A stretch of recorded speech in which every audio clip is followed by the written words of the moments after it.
வணக்கம் நண்பர்களே, welcome to இது உங்கள் டிஎஸ் ஆர்பிட் யூடியூப் சேனல். இன்றைக்கி என்ன வீடியோ பார்த்தீங்கன்னா, இன்றைக்கி சும்மா என்ன குழம்பு. இன்றைக்கி காலையில் வந்து பார்த்தீங்கன்னா சாப்பாடு செஞ்சுட்டாங்க, ஒயிட் ரைஸ் வச்சுட்டாங்க. ஆனால் குழம்பு என்ன செய்யலான்னு யோசனை பண்ணிகிட்டே இருந்ததுக்கு என் ஒய்ஃபுக்கு என்ன குழம்பு வைக்கிறத கன்ஃபியூஷன் ஆனால சரி நான் தான் சொன்னேன், சாப்பாடு வச்சிட்டியா, போய் ஒரு 4 முட்டை வாங்கிட்டு வானேன். வெங்காயம் அரிஞ்சு குடிச்சிட்டாங்க. வேறு நல்லா பெரிய வெங்காயம் அரிஞ்சு கொடுத்தாங்க 2 ஃப்ரெண்ட்ஸ். 2 பெரிய வெங்காயம் அரிஞ்சு கொடுத்தாங்க. அதில் நம்ம முட்டை, அந்த எண்ணெய், பெப்பர் தூள் இதெல்லாம் வச்சு நம்ம ஒரு சூப்பரான ஒரு முட்டை ரைஸ் பண்ணி சாப்பிட்லாம். அதான் இன்றைக்கி ஒரு வீடியோவை போடலான்ட்டு வாங்க வீடியோக்குள்ளே போகலாம். மறக்காம சேனலுக்கு சப்ஸ்கிரைப் பண்ணி லைக் பண்ணி பெல் பட்டனை எப்பயும் போல் தெரி கொடுத்துக்கிட்டே இருங்க. உங்களுக்கு பிடிச்ச வீடியோ வந்துகிட்டே இருக்குன்னு சொல்லிவிட்டு நீங்கள் லைக் ஷேர் பண்ணிகிட்டே இருந்தீங்கன்னா தான், எங்களுக்கு உற்சாகம் கொடுத்தீங்கன்னா தான் நான் வீடியோ தொடர்ந்து போடுவோம் சொல்லிக்கிறேன். ஓகே, வாங்க போய்ட்டு நம்ம வீடியோக்குள்ளே.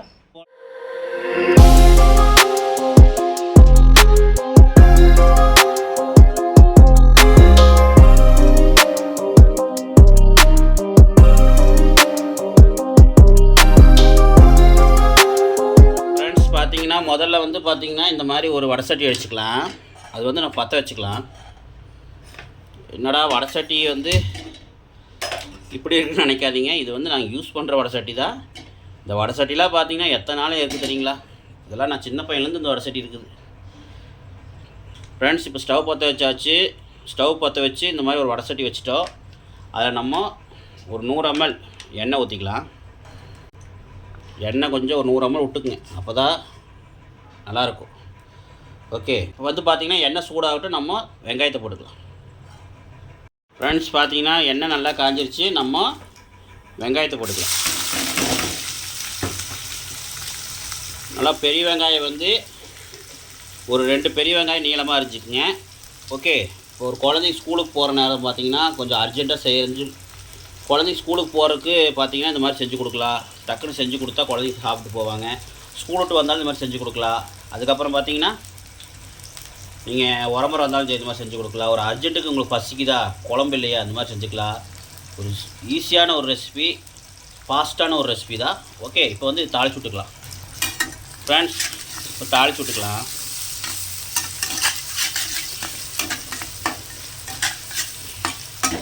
இதில் வந்து நீங்கள் ஒரு டொமேட்டோ வந்து ஒரு இவ்வளோ பெரிய சைஸில் நல்லா மிக்சியில் அரைச்சி நைஸாக அரைச்சி ஊற்றிக்கலாம். நல்லாயிருக்கும். சோயா சாஸ் ஊற்றினா நல்லாயிருக்கும். கடையில் நீங்கள் தக்காளி சாஸ் விற்பாங்க, அது கூட வாங்கி நீங்கள் ஒரு 2 ஸ்பூனோ 1 ஸ்பூனோ விட்டுக்கலாம். சோயா சாஸ் 1 ஸ்பூனோ விட்டுக்கணும். ரொம்ப விட்டிங்கன்னா உங்களுக்கு கசப்படிக்கும். ஓகே, இப்போ நல்லா வெங்காயம் வணங்கட்டும். கடையிலலாம் வந்து பார்த்திங்கன்னா நல்லா வேக விட மாட்டாங்க, ஜீரணமாகாது வெங்காயம்லாம். நம்ம வந்து நல்லா வணக்கிடலாம். ஏன்னா குழந்தைங்க சாப்பிட்றனால நல்லா வெங்காயம்லாம் வணங்கினதுக்கப்புறம் நம்ம முட்டையை உடச்சி ஊற்றிக்கலாம். இப்போ வந்து பார்த்திங்கன்னா லைட்டாக உப்பு போட்டுக்கலாம். ஏன்னா வெங்காயம் வணங்குறதுக்காக உப்பு போட்டுக்கலாம் ஃப்ரெண்ட்ஸ். லைட்டாக உப்பு போட்டுக்கலாம். ஓகே, இப்போ நல்லா வெங்காயம் வணங்கட்டும். வணங்கினதுக்கப்புறம் நம்ம முட்டையை உடச்சி ஊற்றிக்கலாம் ஃப்ரெண்ட்ஸ். பார்த்தீங்கன்னா முட்டையில் உடச்சி ஊற்றியாச்சு. பார்த்தீங்கன்னா முட்டையை வந்து உடனே கிளறக்கூடாது. அந்த முட்டையை வந்து கொஞ்சம் ஹை ஃப்ளேம் வச்சுக்கோங்க ஸ்டவ்வை. இப்படி சும்மா அப்படி முட்டையை உடச்சி விட்டுட்டு இந்த ரேக்காக வர மாதிரி மெதுவாக கிளறினீங்கன்னா தான் அந்த முட்டை வந்து வாய் கிடைக்கும் ஃப்ரெண்ட்ஸ். பார்த்தீங்களா பாருங்க, நல்லா ரேக்காக வந்துருக்கு பாருங்கள். இந்த மாதிரி முட்டையை வந்து நீங்கள் இந்த ஆம்லெட் மாதிரி போட்டு டக்குன்னு கிளறாமல் அடியில் வெந்ததுக்கப்புறம் அப்படியே மேலாப்பில் அப்படி பண்ணிவிட்டு அதுக்கப்புறம் உடச்சி விட்டிங்கன்னா இந்த மாதிரி ரேக்காக உங்களுக்கு முட்டை வாய்க்கு வரும். ஓகே, இப்போ நம்ம மசால் போட்டுக்கலாம். என்னென்ன மசால்னு பார்த்தீங்கன்னா, நம்ம போடுறது வந்து மிளகாத்தூள் சும்மா ஒரு 1/4 ஸ்பூனுக்கு, ரொம்ப போட்டால் காரடி போதும். நான் வந்து 4 முட்டை உடச்சி ஊற்றினாலும் இவ்வளோ ஒரு 1/4 ஸ்பூனுக்கு மேலே கொஞ்சம் போட்டிருக்கேன். நீங்கள் வந்து 1/4 ஸ்பூனுக்குள்ளே போட்டுங்க லைட்டாக, அந்த கலருக்காக தான் போடுறேன். ஓகே, இப்போ வந்து ஓகே ஃப்ரெண்ட்ஸ். இப்போ வந்து பார்த்திங்கன்னா நம்ம கறி மசாலா தான் போட்டுக்கலாம். சில பேர் கறி மசாலா தான் போட்டுக்குங்க. கறி மசாலா வந்து கொஞ்சம் நல்லா டேஸ்ட் கிடைக்கும். கறி மசால் அதே மாதிரி தான் ஒரு 1/4 ஸ்பூன். ஓகே, இப்போ போட்டு நல்லா கலரிடுங்க. இவ்வளோதான் இப்போ ஃப்ரெண்ட்ஸ் மசாலா சிக்கன் தூள் ஒரு 1/4 ஸ்பூன், அப்புறம் கறி மசாலா ஒரு 1/4 ஸ்பூன். என்னடா வெடிக்குது நினைக்காதீங்க, ஸ்பீடாக வச்சதுனால வெடிக்குது, கம்மி பண்ணிக்கோங்க. ஸ்பீடு வந்து கம்மி பண்ணிக்கோங்க, ஹை ஸ்பீடு வைக்காதீங்க, வச்சிங்கன்னா முட்டை வெடிக்கும். சிக்கன் மசாலா என்கிட்ட இல்லாதனால பரவாயில்ல, நான் பெப்பரை மட்டும் ஆட் பண்ணிக்கிறேன். இப்போ இதில் வந்து நம்ம ஒயிட் ரைஸ் வந்து ஆட் பண்ணிக்கலாம். ஓகே ஃப்ரெண்ட்ஸ், பார்த்தீங்கன்னா சாப்பாடை வந்து இப்படி நல்லா உதிரியாக போடணும், இல்லைன்னா வந்து கட்டி கட்டியாக இருந்ததுன்னா மசாலா பிடிக்காது. ஃப்ரெண்ட்ஸ் இப்படி நல்லா உதிரியாக போடுங்க. தீ வந்து ஸ்லோவாக பண்ணிவிட்டு அப்புறம் பண்ணுங்க. ஒரு 2 முட்டை உடச்சி ஊற்றி பண்ணிங்கன்னா 2 பேர் சாப்பிட்லாம், 4 முட்டைனா 4 பேர் சாப்பிட்லாம். பாருங்க ஃப்ரெண்ட்ஸ், நல்லா உதிரியாக அப்படி நல்லா சாப்பாடு வந்து பார்த்திங்கன்னா ஒட்டாமல் நல்லா களி மாதிரி சாப்பாடு ஆகக்கூடாது. நல்லா வேகாமல் சாப்பாடு வந்து நல்லா வேகக்கூடாது. நல்லா குழ வெந்துருச்சுன்னா நல்லா இருக்காது. ஓரளவு உதிரியாக இருக்கிற மாதிரி வேக வச்சுக்கோங்க ஃப்ரெண்ட்ஸ். இந்த அளவுக்கு உதிரியாக இருக்கிற மாதிரி சாப்பாடு வந்து விசில் விட்டுங்க. இப்போ இதை அப்படியே கிளறிடலாம்.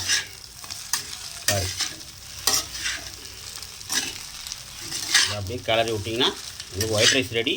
நான் கிளறிட்டு வந்து உங்களை மீட் பண்ணுறேன். கடைசியாக நான் பெப்பர் போட்டு இறக்கிடலாம், அவ்வளோதான். உப்பு வந்து தேவையான அளவு போட்டுக்கலாம்.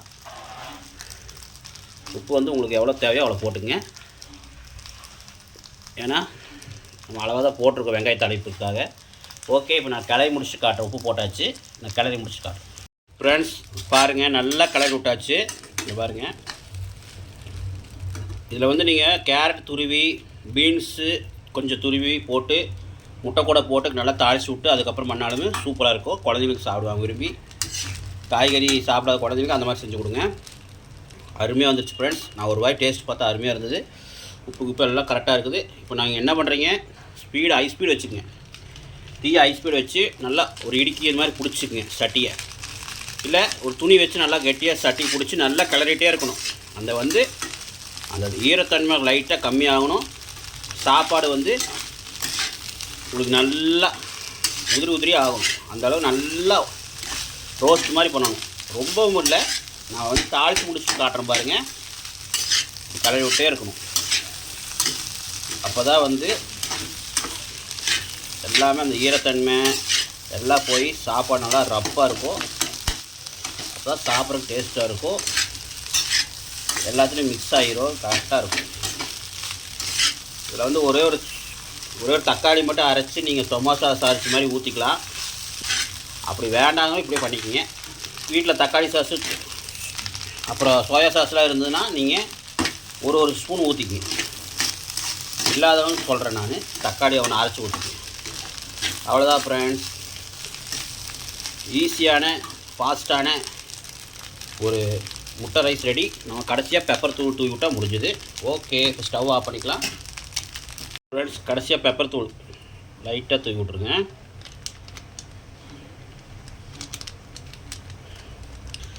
லைட்டாக போடுங்க, ரொம்ப வேண்டாம், காரமடி போதும். இப்போ ஒரு கலரி எடுத்தால் முடிஞ்சுது. ஓகே, உங்களுக்கு சர்வ் பண்ணிவிட்டு காட்டுறேன் ஃப்ரெண்ட்ஸ். பாருங்கள் எவ்வளோ அழகாக வந்திருக்கு பாருங்கள். கடையில் கூட இந்த மாதிரி செய்வாங்கன்னு தெரியாது. வீட்டில் செய்யும்போது அது ஒரு டேஸ்ட். கடையில் கூட இந்த மாதிரி டேஸ்ட் இருக்குன்னு தெரியல. அருமையாக இருக்குன்னு எங்கள் ஒய்ஃபு ஒரு வாய் சாப்பிட்டு சொன்னாங்க. கேட்டு பார்க்கலாம் எங்கள் ஒய்ஃபை எப்படின்னு. முதல்ல எங்கள் ஒய்ஃபை கேட்டுடலாம். பாருங்கள், எங்கள் ஒய்ஃப் சாப்பிட்ருக்காங்க, கேட்டு பார்க்கலாம். சாப்பிட்டு சொல்லுங்க.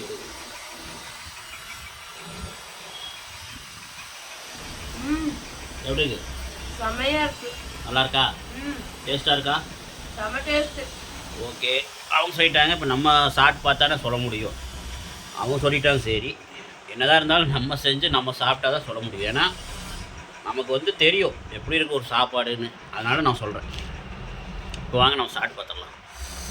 ஆஹா, வாய்தான் ஊறுது.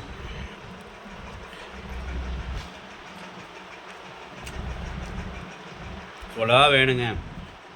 முட்டை, பெப்பரு அதெல்லாம் போட்டு செஞ்சா சூப்பராக இருக்குது. சத்தியமாக நல்லா இருக்குது.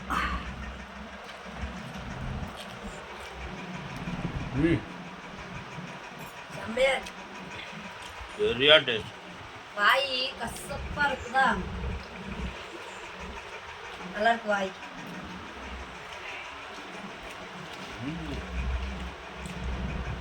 நான் கூட நினச்சி பார்க்கல இந்த மாதிரி வரும். சத்தியமாக சொல்கிறேன், ஒரு காய்ச்சல் இது வந்தால் கூட காய்ச்சல் வந்து கொஞ்சம் நல்லானதுக்கப்புறம் பார்த்தீங்கன்னா வாய்க்கு என்னமோ இருக்கிற காய்ச்சல் இருக்கிறப்ப கூட பார்த்தீங்கன்னா உங்களுக்கு வாய்க்கு என்னமோ இருக்கும். அப்போ இந்த மாதிரி செஞ்சு சாப்பிட்டிங்கன்னா மிஸ் பண்ண மாட்டீங்க.